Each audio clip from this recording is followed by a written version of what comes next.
welcome to Unleash Your Inner Goldilocks, how to get it just right. I am excited for another hour of conversation with our amazing guest, MacKenzie Nelson, and you are gonna love her just as much as I enjoy talking to her. The question for the day is, are you charting your course to live and thrive by embracing your worthiness? Are you aware of your worth? Are you holding people accountable to valuing your worth? And are you setting boundaries and creating the habit that people need to develop to treat you with that sense of worthiness? How many times in life we think about the fact that, oh, so-and-so is not treating me right. I don't feel right in this organization or this environment.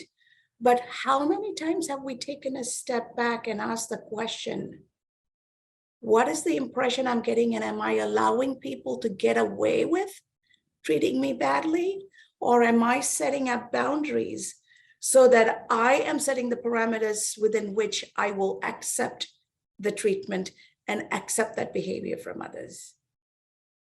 What happens if we flip the switch and took the responsibility ourselves?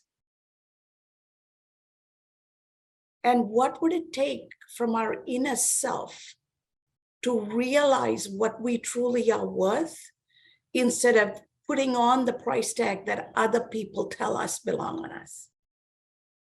Think about that for a moment. What is Goldilocks teaching us in understanding our worthiness? You know, it is a children's story. And sometimes folks ask me, Dr. Cass, what has Goldilocks got to do with some of the topics you talk about? And to me, Goldilocks is this young girl, could be any young child, who inherently, innately knows what they are worth, what they need, and what is going to make their life better. And they go after it. She went wandering and figured out, hey, there's a place here. Maybe I can go check it out. Curiosity is a good thing. Once she was in there, she's like, oh my God, there are 3 different beds. Let me lay down on all 3 of them. One was too hard, the other was too soft, and the third one was just perfectly right. How about the porridge she sat down to eat? She made sure the one that was too hot or too cold was not for her. She chose the one that was just right. We were also that little girl, that little boy somewhere in our life.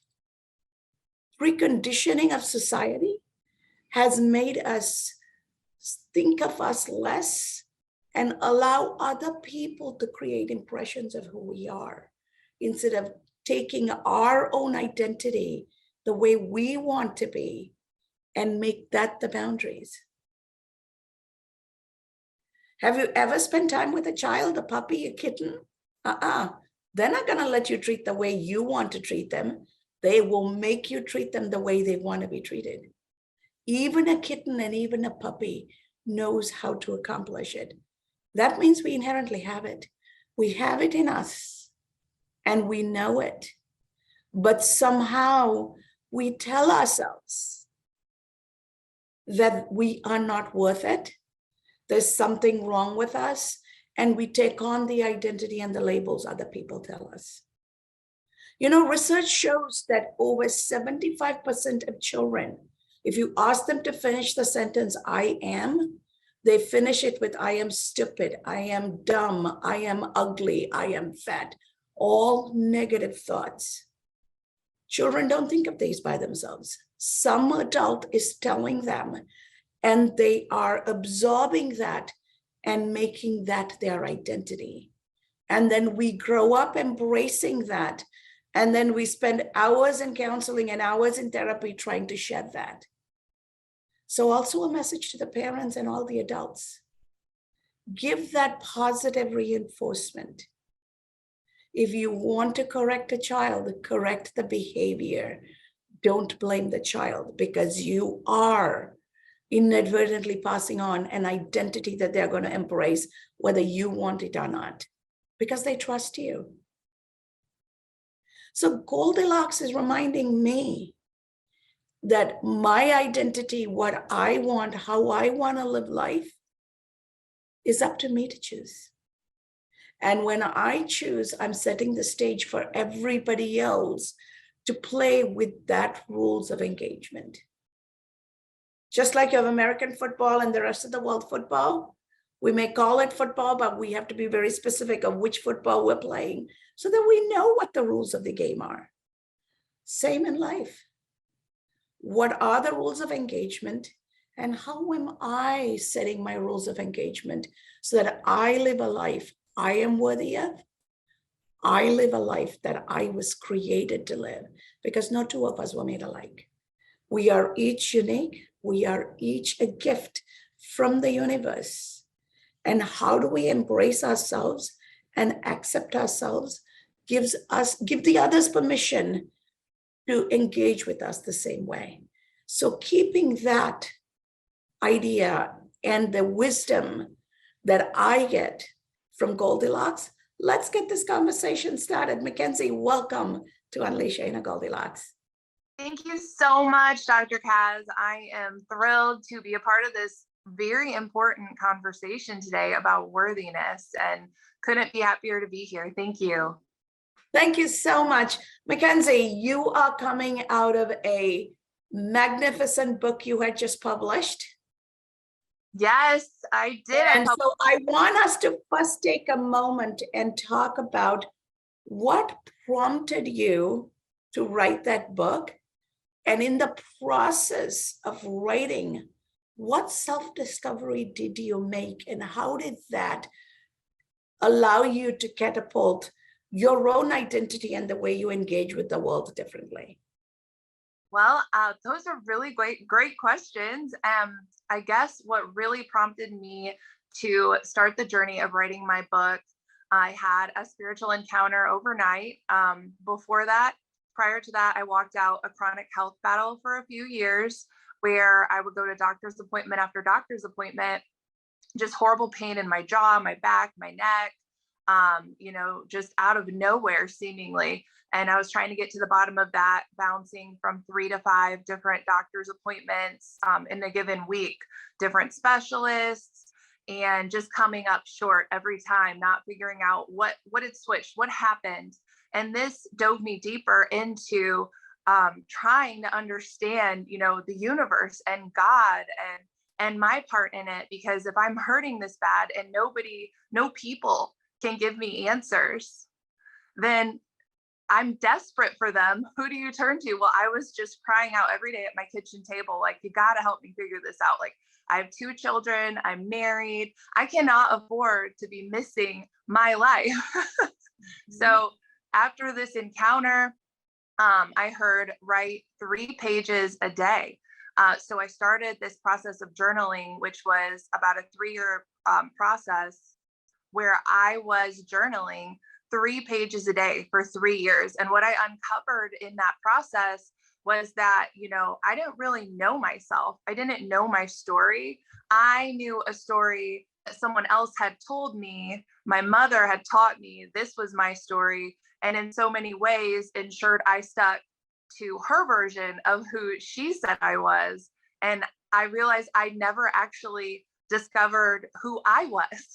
How did I miss myself for nearly 40 years? But surely I tell you, I missed myself. And through this process, I started to connect with themes like destiny, and I started to see it as bigger than just like Star Wars or Game of Thrones. I started to see this as a concept applicable to my life right now.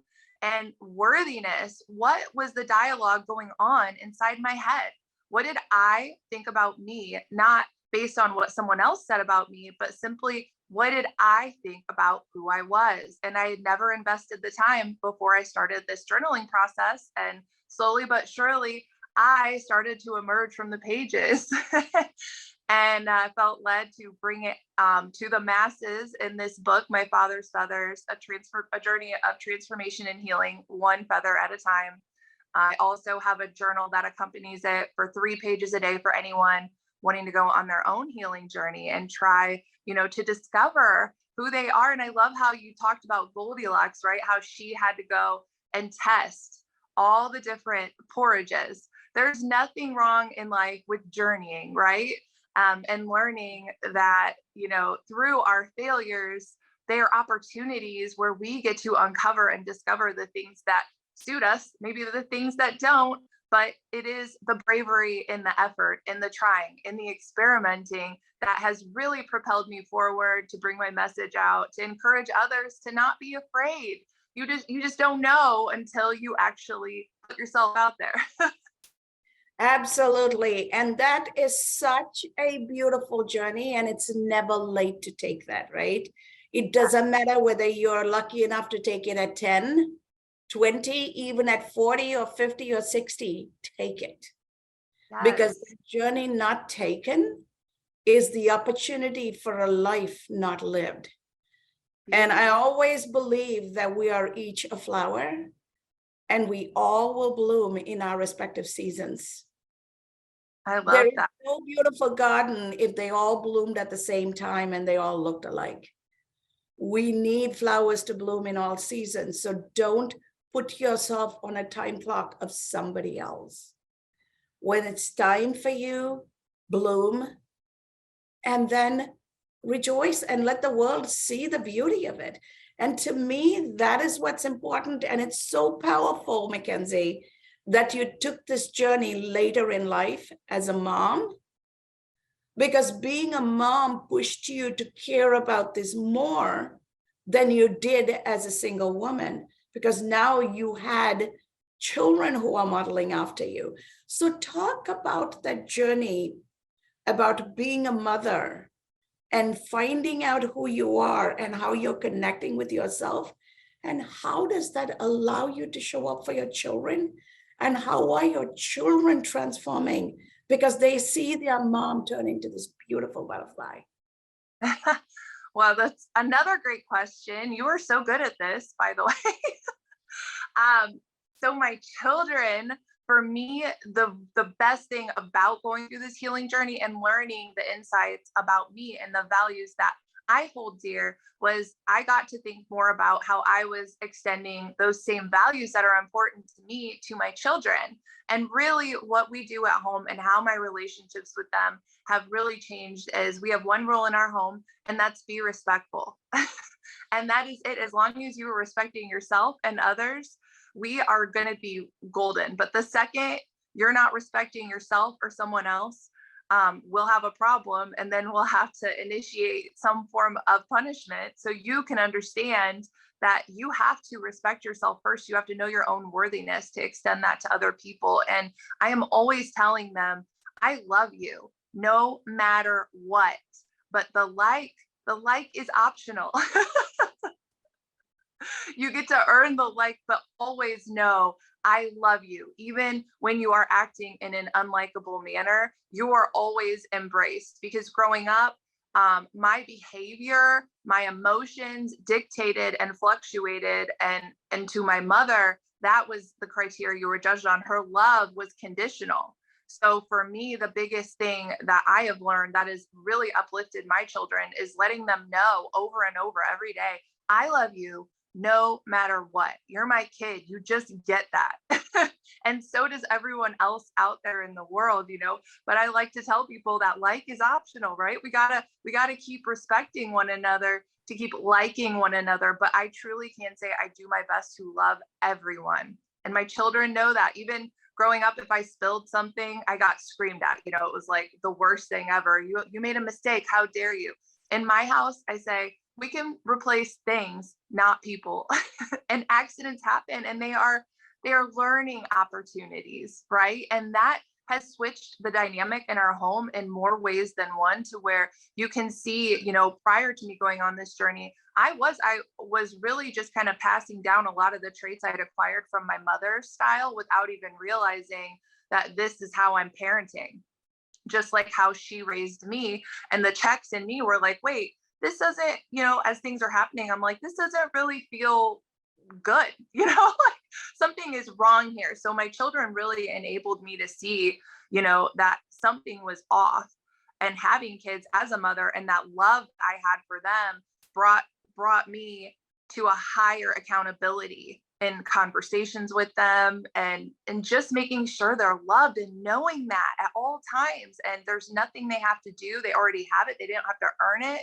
It's just theirs, and they are wonderful. And I tell them that all the time. And I think that we really need to do a better job, not just with our children, but with one another, in lifting one another up and verbally reinforcing the attributes that we find, so enlightening in one another. And you see the difference when you're focusing more on people's strong points and lifting them up. It's the same with your kids. Everything changes. They glow, because of course it's so much easier to see someone else's imperfections than our own. But I just choose a perspective of positivity and to uplift instead of focus on the negative. And I think that's made all the difference.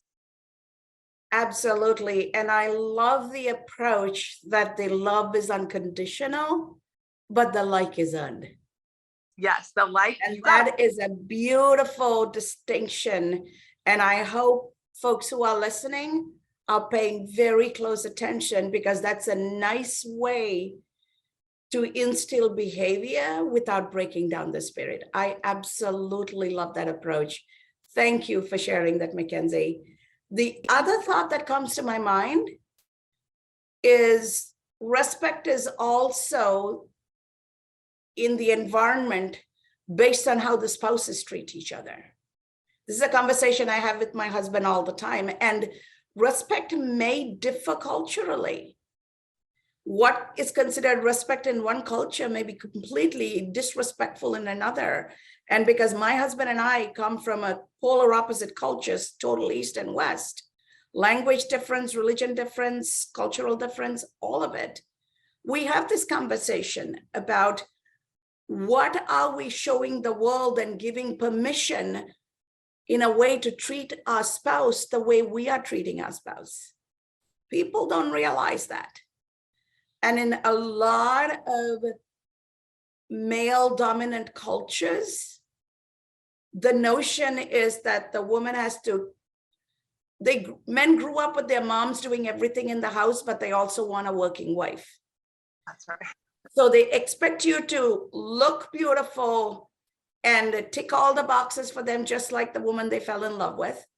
They want you to have their baby and run their house and do everything. Fairies don't do anything in the household. The wife is actually taking care of everything. And they also want you to be successful professionally. And when they come home, most of the time, men not tired. I'm tired. I had a busy day. I need to relax. They don't think about the woman working full-time, running a household, caring for the family. She actually has 3 full-time jobs. And by not respecting the woman, the wife, and supporting her and pitching in to do these things, we are actually showing our children the worthiness of the genders. I have known fathers getting mad at their daughters because they grew up and got in relationships where the men expected them to do it all. And the father was angry that the daughter wasn't getting to shine professionally and live her purpose. Wow. But the father doesn't realize the daughter learned from him on what it is to be a good man. She loves the father. She picked a man just like the father, but the same things the father does to the mother is what the daughter is allowing her husband to do for her. And folks don't realize that this worthiness is passed on. Talk about those boundary settings the couples have to do. Yes. Well, I love what you talked about. And I really am passionate about in our home forging. I like to say it's like forging a healthy blueprint for my children, because really that's what we're doing as parents. We are setting the standard, so to speak. And each family is really like its own cult, right? Each one, we all have different things we're doing. We come with our own set of standards, so to speak, based on how we were raised and how we were treated. And so for my kids, I'm always trying to make them aware of like if my husband and I do get a little tense, it's like, you know what, we're working some stuff out. This is what a real marriage looks like. And so they're aware of like the healthy ways to relate to one another, because I am the blueprint that my daughter is looking to be a mom, to be, to raise children and to exist in this world. I am the standard. I am showing her that. And that there's a lot of pressure, I think, especially societally on moms, like you said, where you do have to do it all. You have to look the part. Even the other day, my 5-year-old asked me, here in America, you know, Mom, why do women shave their legs but not their arms? I was like, that is such a good question, because culturally the standard is so different, like in America versus in Europe, versus it's wherever you're at, there's a different standard that women, must acclimate to be viewed as successful societally and in the home. And that's why I'm so big on speaking about worthiness, because if you're not feeling it, if it's not in your heart and your soul, and you are not believing it about yourself, you are not going to have the ability to extend that, especially to your children or to your spouse or to friends. You cannot give someone else a feeling of worthiness and without truly feeling it inside yourself. So it all starts with our thoughts. It starts inside of us, and then what we have inside of us comes out, and other people are feeling connected or disconnected from us based on what we are thinking about ourselves. Absolutely. And as you are talking, you have a son and a daughter. And mothers always think about the fact that I am the role model for my daughter. Fathers don't think that they are the role model for the daughter. But daughters always go and find men who are like their fathers, because the first man they fall in love with is the father. Same with sons. Mothers don't think that they're influencing the sons, but the sons go and find wives just like the mother, right? Behaviorally. Yeah. So not only are we role modeling for our same gender child, we are showing the opposite gender child what to expect and what right looks like. Yeah. And a lot of times parents miss that.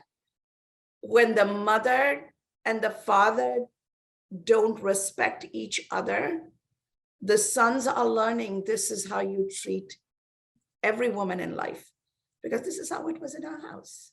Yes, 100%. And then you can take those blueprints, and if you can see and look at what your relationship was like with your mother, with your father, then really what you have is information, and you can kind of work from there and see how it's formulated into your worldviews, into how you treat one another at home, and to how you think about yourself. And so what was crucial for me journaling those 3 pages a day was to understand why I thought the things I thought, where they came from, how it was embedded in me.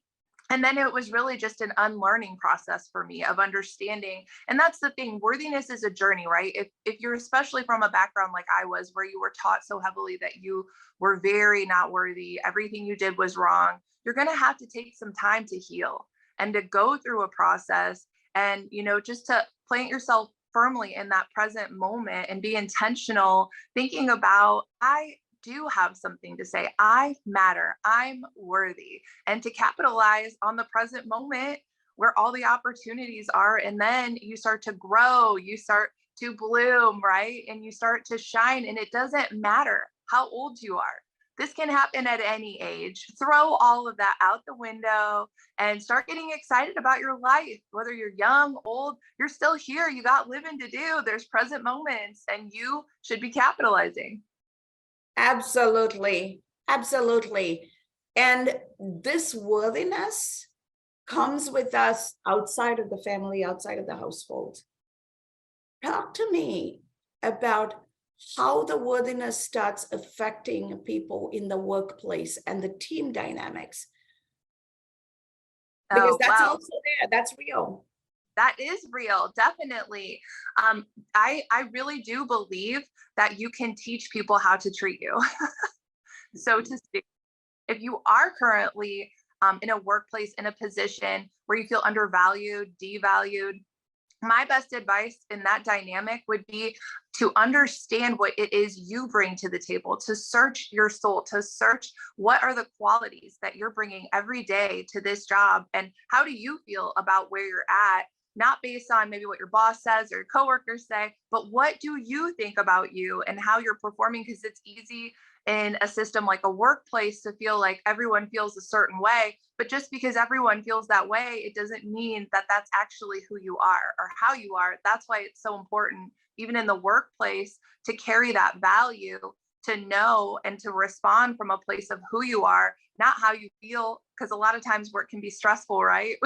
We be up against deadlines, all these things. But when we operate and we speak with people and communicate with them from a place of worthiness, then that is the great factor that grounds and tethers us to who we are, to our identity. And when we know our worth, then we're always going to be rising to the occasion because we know we're capable.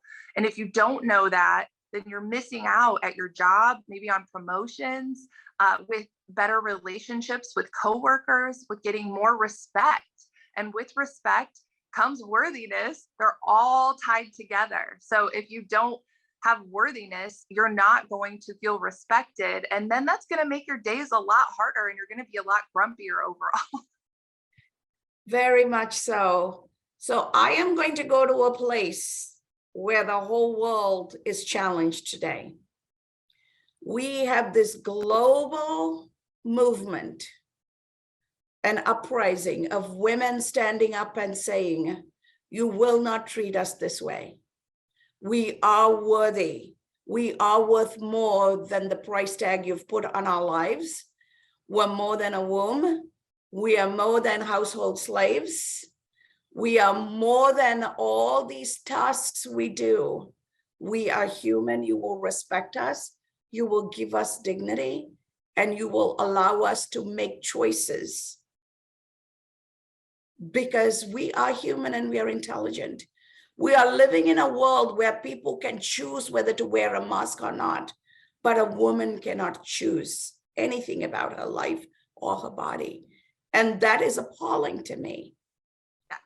How did we get here? And what do you suggest every woman does to get beyond this, to stand up together and have literally all the men give us our worth? Well, take no prisoners, ladies. But seriously, the way you get there is by consistently standing in your worthiness. This isn't a fluctuating thing where we're worthy in certain circumstances, but in others, we give in and we let someone else determine our worth. And really, when women let men determine their worthiness, we're in trouble, right? We need to stand together. That is my best advice for women. We need to unite. We need to stop comparing and start elevating one another. Stop putting one another down and start picking one another up. And we would be unbreakable together if each one of us would simply look at another woman with that worthiness that they're feeling inside. But because I think it's happening so much because women don't feel worthy, because they're letting societal standards, they're letting people dictate their worthiness, when nobody will ever determine my worthiness. Again, no person can tell me I'm not worthy, because once you get to that place, and there is a place you can get to where it is that unshakable, right? You can't move me from this place. And with enough time, consistency, and just understanding really what it is you bring to the table and how valuable you are, because you are the only one of you. Ladies, don't compare yourself with another, because that's not you. You were meant to be you, and only you can bring what's inside of you to the world. Only you get to do that. And once you realize that and know how powerful it is, no one else can determine that worth. You're not going to stay there. You're going to say, I know what it's like to feel uplifted and supported by people because I know my worth, and you recognize when someone's not treating you that way. So it becomes a lot easier to occupy only the spaces where people are also aligning with you in your worthy narrative. Beautifully said. And ultimately, we as a community of women need to be willing to lift each other up and stand by each other. There's research that shows that any community, any society that has intrasexual competition, meaning within the same gender, if they are competing, and girls are raised to have one major goal in mind: land a good husband. And in some cultures, it doesn't matter if it's somebody else's husband, just take it. So when you are competing on a sexuality-based level, you're letting go of the rest of you. And so when I work with communities, one of the things I work on is, how do we get past our intrasexual competition to transcend that and lift ourselves up above it? Because if we all shine, the right guys will come for us. And if they don't come, that's okay too. Because anywhere we're cooking, cleaning, working, we're doing it all. Yes. Right? So how can we heal ourselves? How can we lift each other up? And how can we stop competing for the guys so that we don't give the control to the men, because we are competing for them, and therefore whatever they want, we will become, because that is the prize, right? Some cultures raise daughters for that. Some cultures don't. And so it's very easy to see where the daughters are thriving and where the daughters are not. And what do we need to do to flip that switch is the key. So one question I have, MacKenzie, since you've been through this journey and you're helping others get through this journey, what 3 tips would you have for them to get started on identifying and living their worthiness?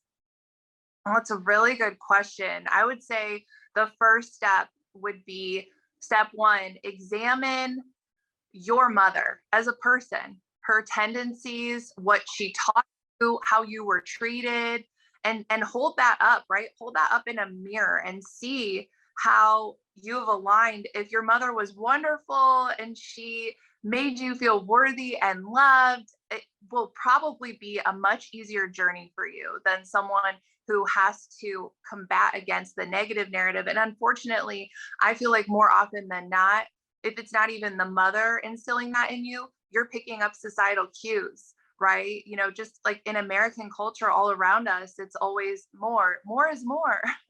It's the fillers, the Botox, the hair stuff. It's all around us. Like, buy this and you'll look worthier, you'll look better for the man, And so the next step I would say is, after you examine that, take some time to journal, take some time for yourself, set aside some time every day to kind of pull yourself in, be present in the moment, and think about what am I thinking about myself, and where am I going? What are the places, the people that I am interacting with, and how am I feeling, empowered in those places? Or am I feeling downtrodden and defeated because I am partnering with the wrong people, so to speak? Because you get to choose the people that journey with you. And just because you don't journey with someone that you once did, you can still have love for that person. It's just, try and find your tribe, so to speak, a tribe of women who are worthy. And the best way you can see that is look at how they speak about other people when they're not around. Are they lifting them up? Or are they putting them down? Because something big I've learned is, if they're going to say it about someone else, you're next. And then you're having to deal with more hurt feelings. So it's just best to align yourself with people who feel they are worthy and understand what they bring to the world. The third thing I would say is, go easy on yourself, right? We're all going through things as mothers, professionals. We wear a lot of hats. And, if you drop a ball, you can always pick it back up. Each moment is another opportunity to re-engage. right? With that worthy narrative, with who you know that you are on the inside, to build yourself back up and to not allow, you're not getting enough done or you missed something, to not allow those thoughts to take priority in your mind, to focus on the positive places, focus on a moment that day that made you smile, and live in those moments instead of the ones where you feel like you messed up. So, we all mess up. None of us are perfect, but the difference is, what are you choosing to focus on every day? That's a choice. It's not, life is not happening to you. You can take control and you decide, but you have to lay those parameters down and let people know and stick to them. Let them know I'm worthy. I know who I am now. And it takes consistency to reinforce those parameters. But if you are willing to go on the journey and you're willing to stand your ground, I can tell you it is well worth it. Very much so. And I love the 3 tips, and starting with who have poured into you and who have set up the view of yourself. Yes. And that is an important place to start, because, as they say, the first step to a 12-step program is to stand up and say, I am so-and-so, and I have a problem, right? So identifying the problem is step number 1. And I'm so glad to hear you identify that. Knowing and identifying the people in your life who put those identities on you doesn't mean that you hate them or you no longer love them. Right. You are just repairing what needs to be repaired. 100%. Because half the time they probably didn't even realize what they were doing. Exactly. And, I'm sure when my children grow up, I'm doing things, unintentionally. I'm sure that they'll grow up and, none of us are perfect as parents, none of us. But I think that the really definitive factor that makes a good parent is someone who is cognizant of the fact that they will be imperfect, and it's okay to even apologize to your kids, and I do often. Like, oh no, sorry guys, I dropped that ball. I hope you can forgive me. And so forgiveness is also essential and tied into worthiness. When you're raised by a parent who never apologized, you almost have this idea like they're godlike, they can't do anything wrong. So when that's your idea about adults and that they never mess up, when you become one and you do, it's like, what? This can't exist. Like the two. Well, everything wrong in the world was all done by adults. So anybody who thinks adults are perfect need their head examined, right? It's so funny you say that. I grew up in a world where I fully realized the adults don't have it right. And we as kids had to consciously sit down and talk and figure out, what do we need to do differently? Because all these folks around us, they don't have it. Right? And so my culture allowed us to do that. That's awesome.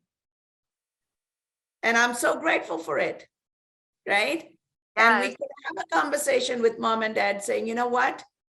I know you think that's the right answer, but it's not for me. I'm going to go do something else. Yeah. And I think just realizing that your children, they're your kids, but they're not your clones. I think that's very powerful, because I see a lot of conversations going on that I have with other women, are a lot of expectations mothers are putting on daughters to basically, adopt their personality, their way of doing things. And so if you're trying to raise your child as a clone of yourself, it's very controlling, manipulative tactic versus trying to say, yes, this person comes from me, but they are not me. It makes it a lot more fun to find out who they are as they're journeying and growing through life. And you get to be a part of that process and exploring the things that they're into. Like my little girl, she loves ballet and she loves gymnastics and basketball and wants to try soccer, maybe lacrosse. We don't know. But I'm here, I'm meeting her in the journey. And I'm like, back to the porridge.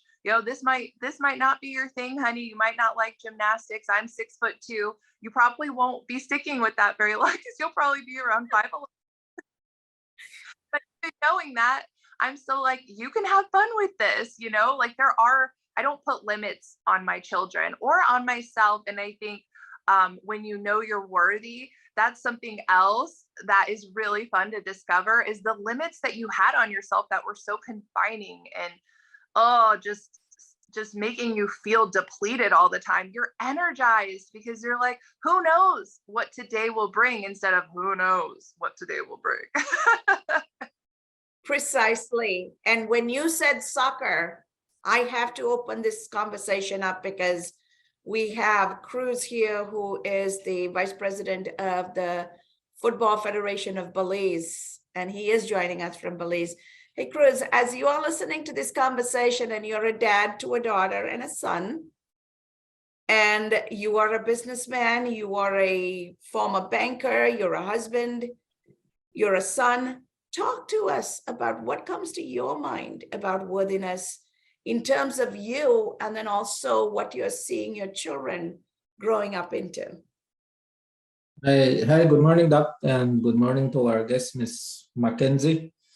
A very good conversation, and while I was listening, something reflected back on me, that the environment that we live on or we grow in has a lot to do on what is our upbringing. What I realize is that the encouragement or the advice that you get from your parents is what you will transcend to your kids, or how you will feel about yourself. I was a very shy person while growing up. It was very difficult for me to do any presentation in my classroom, going through high school, going through university, because it was the upbringing. We did not have that talking in our home, or we did not have that sort of things in our environment, and that transcended on us. And I really like when she said that, love is unconditional, but the like is conditional. I think something like that, because that is very important as well. And also that we sometimes have society decide on how we, or what is our worthiness. Sometimes we are scared and we are afraid to do something because we are afraid of what our family members will see, or our friends will see, or the society in a whole will see. And that affects our worthiness, because we will never know what we are worth if we don't try to do something on our own. No? And with this cloning, I realized that, sometimes us as parents, or within our society and within my family, sometimes I hear they say, oh, I would want you to be like me, but your kids cannot be like you. With my daughter that is eating now, I give her that liberty. She needs to find her own way. She needs to find what is her worth, and we are only there to guide, as the Miss MacKenzie said today. I wanted my daughter to play football, soccer, but I had her, when she was about 5, going to the field, going to the team, but eventually she did not like that. I love soccer. That is one of my biggest passion. But if that is something that she doesn't like, I cannot force her. And that is what we need to start to realize. They cannot be, or they cannot love or like what we like. We are just there to guide them and for them to find what they really worth. I love that. So well said. Thank you so much, Cruz. And MacKenzie, if you ever decide to come for a visit to Belize, I would love to. and Cruz, Mr. Cruz Gomez is your person to make sure that your daughter gets to get in the soccer field. Yeah. I Yeah. We'll make sure that she goes for a couple of games. I would love that. I love what you said, though, about understanding just because you feel passionate about something and you feel like, hey, I love this, where I connect to it. This is my thing. You don't expect that to be her thing. And I think for me, that's a hallmark sign of a parent looking to nurture and support rather than control their child, which leads to feelings of unworthiness. So well done. Thank you for sharing that. Yeah, thank you. And And as doctor said, if you ever come to Belize and, your daughter, I think you said she likes to play football. We don't see soccer, football, invited for any game that we might be having this side if you ever visit. Yes, we talked about it a couple months ago, and I'm still planning. I'm still like, yes, I still want to. Just let me know when I'm coming. I want to go. After the hurricane season ends, I think we've got 30 more days of this. Oh, my heart goes out to you, Kaz, and all of the other people there going through hurricane season. How many times have you been through it there now? We've been flooded now twice in less than 30 days. Wow. Oh, and anybody listening to this, send your prayers, your love, anything, good thoughts, vibes, Dr. Kaz's way, because it's a lot when you think of a daily basis of you're always checking the weather. I'm sure, like, is it okay? Can I be upstairs? Or, I mean, that's just that on its own, the high maintenance aspect of, and then just the worry of being safe. You carry it all so effortlessly and flawlessly. Like, you would have no idea. You just, witnessed a major hurricane event only a couple days ago. So my hat is off to you. You always impress me with your fortitude, your demeanor, your attitude. I'm so thankful to be connected and to know you and to keep getting to know you.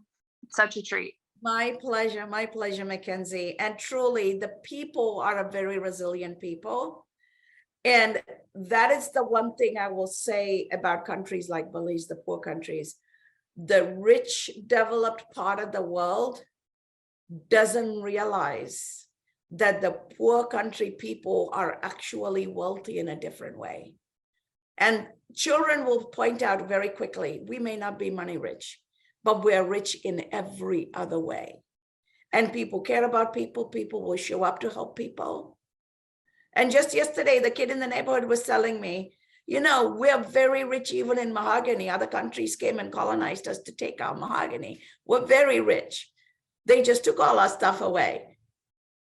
So something for us to remember when we travel, when we engage, worthiness is not just how we raise our children. It's how we value other people, other societies, other communities. Don't devalue people who are different from you. Because when you do that, it just shows the world who you are. It is not about the people you're devaluing. So to me, that would be a very, very important aspect of worthiness. And treat everybody the way you reflect your station in life. If you believe you're worthy, then you have to accept that every other living creature is worthy. And that really is so beautiful how, depersonalizing and understanding when you meet people with love. I had somebody ask me that too. They're like, well, I have a hard time with people who don't like me, or I perceive they don't like me. What should I do about that? And I'm like, really, what flipped the script for me, to understand and to be strong enough to walk away from my family and the members that were putting me down was to understand that it was never really about me in the first place. It's about them, their worldviews, their family, the way they were raised, and all of that is playing into and what they think about themselves. And then when that comes at me and I understand I'm worthy and I am doing my very best to meet them in love and be respectful, then I can depersonalize it. And that's so powerful because you understand and you can take away any fault on your end or shame. And if someone does come to you and is like, you hurt my feelings, that's a different conversation. That's when I'll always meet someone there, acknowledge and expect an apology every time from me, because I understand that tied into my worthiness is humility and humbleness, which enables me to embrace other people in other cultures and ask questions and learn. And I really have been enjoying hearing so much about your community. And it sounds just like a wonderful support system where people just are really caring for one another. And over here in America, especially since the pandemic, I feel like, it's been kind of a disconnect with people really getting together. We don't really travel in family units as much as we did. I would say, a good like 25 50 years ago. There's a lot more people with social media and stuff where we're just more on our own and we don't have that innate huge support system. So I am always attracted to cultures that still embody that. And I feel like yours does. And I would love to see more of that being brought back here and embedded in our culture like it is in yours. You guys are doing a lot of things really well, I think. Well, we would love to have you come here and we will even get you involved in talking to some young men and women about how to build a life worthy of their maker.